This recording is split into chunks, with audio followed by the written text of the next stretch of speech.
Looking back, while I was in Ethiopia, I didn't think I was being targeted.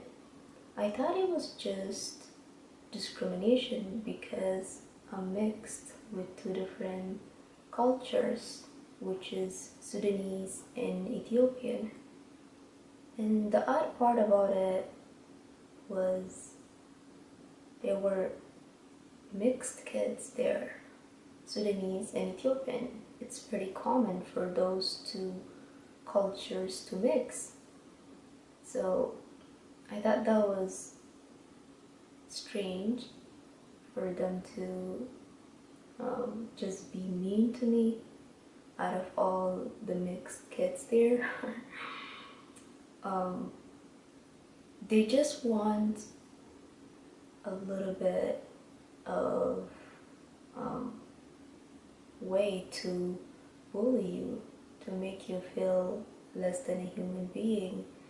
And that's what I just learned too. They want to get in our heads so bad.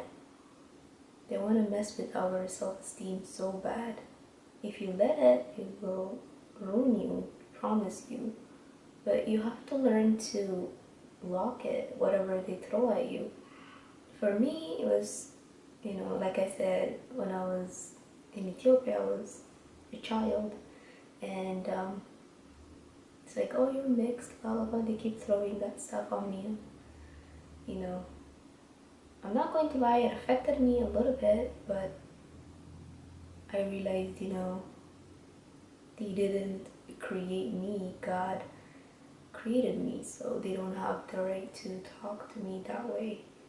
And if they did, I have the choice to either block it or believe it. So